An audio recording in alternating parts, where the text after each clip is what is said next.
Now there's something that I've not seen working before. Hey, look at that. The shunt voltage, shunt amps, and shunt watts are actually showing data now. The other thing that wasn't working before, check out those two lights, red and green. I believe that red means that the shunt is alive, and green means that data is being sent, but don't quote me. And of course, thank you Jaron and Maxine for sending me the Batrium sticker, displayed proudly in the PowerShed.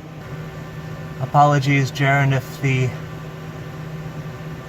shield is applied a little haphazardly, but the expansion board and the LongMons are talking nicely. May as well finish on a shot of the LongMons blinking because they are beautiful.